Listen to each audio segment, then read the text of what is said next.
ನಮಸ್ತೆ, welcome back to my channel. Spring onion ಅಂತ ಕೇಳಿದ್ದೀರಲ್ಲ, ಅದ್ರದ್ದು ಪಲ್ಯ ಮಾಡ್ತಾ ಇದ್ದೀನಿ. ಎಷ್ಟು ರುಚಿಕರವಾಗಿರುತ್ತೆ ಅಂದರೆ ಇದೇ ಅದು ಸ್ಪ್ರಿಂಗ್ ಆನಿಯನ್ ಅಂತ. ಇದನ್ನು ಈರುಳ್ಳಿ ಕಾವು ಅಂತಲೂ ಕರಿತೀವಿ ನಾವು.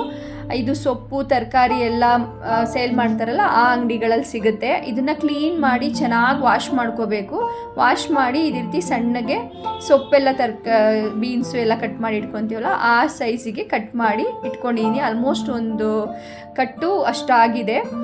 ನಂತರ ಇಲ್ಲೊಂದು ಪ್ಯಾನ್ಗೆ ಒಂದು 3 ಸ್ಪೂನಷ್ಟು ಅಡುಗೆ ಎಣ್ಣೆ, ಸಾಸಿವೆ, ಜೀರಿಗೆ ಮತ್ತು ಆಲ್ಮೋಸ್ಟ್ ಒಂದು ಫುಲ್ ಬಿಡಿಸಿರೋ ಅಂಥ ಬೆಳ್ಳುಳ್ಳಿನ ಸಣ್ಣ ಕಟ್ ಮಾಡಿ ಒಂದು ಒಳ್ಳೆ ಹದಕ್ಕೆ ಫ್ರೈ ಮಾಡ್ಕೋಬೇಕು. ಈ ಬೆಳ್ಳುಳ್ಳಿ ಒಂದು ಒಳ್ಳೆ ಟೇಸ್ಟ್ ಕೊಡುತ್ತೆ ಅಂತ ಹೇಳ್ಬೋದು ಈ ಪಲ್ಯಕ್ಕೆ.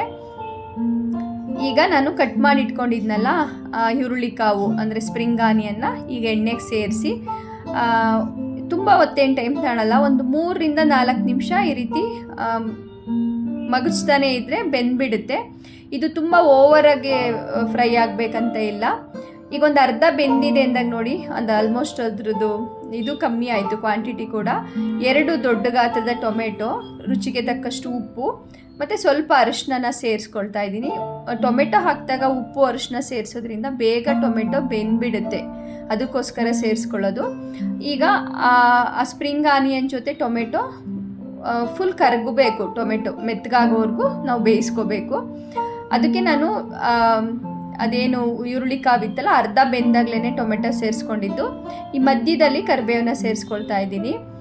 ಕರಿಬೇವಿನ ಫ್ಲೇವರ್ ಹಾಗೆ ಉಳಿಯುತ್ತೆ, ಕಲರು ಕೂಡ ಹಾಗೆ ಉಳಿಯುತ್ತೆ ಅಂದ್ಬಿಟ್ಟು. ಇದಕ್ಕೆ ಮೇಯ್ನ್ ಟೇಸ್ಟ್ ಕೊಡೋದು ಈ ಸಾಂಬಾರು ಪೌಡರು. ಈ ಸಾಂಬಾರು ಪೌಡರ್ ಮನೆಯಲ್ಲೇ ಮಾಡಿರೋ ಅಂಥ ಸಾಂಬಾರು ಪೌಡರು. ನಂತರ 1 ಸ್ಪೂನಷ್ಟು ಸಾಂಬಾರು ಪೌಡರು, 1 ಸ್ಪೂನ್ ಕಡಲೆ ಹಿಟ್ಟನ್ನ ಸೇರಿಸ್ಕೊಳ್ತಾ ಇದ್ದೀನಿ. ಬೋಂಡ್ ಹಿಟ್ಟು ಬರುತ್ತಲ್ಲ, ಅದನ್ನು ಸೇರಿಸ್ಕೊಳ್ತಾ ಇದ್ದೀನಿ. ಈಗ ಎಲ್ಲವೂ ಈ ರೀತಿ ಚೆನ್ನಾಗಿ 1 ನಿಮಿಷ ಬಾಡಿಸ್ಕೋಬೇಕು. ಬಾಡಿಸ್ಕೊಂಡ ನಂತರ ಇಲ್ಲಿ ನಾನು ಒಂದು ಅರ್ಧ ಕಪ್ನಷ್ಟು ಬಿಸಿ ನೀರನ್ನ ಸೇರಿಸ್ಕೊಳ್ತಾ ಇದ್ದೀನಿ. ಯಾವಾಗಲೂ ತಣ್ಣೀರು ಹಾಕಬಾರ್ದು ಈ ರೀತಿ ಮಾಡಬೇಕಾದ್ರೆ.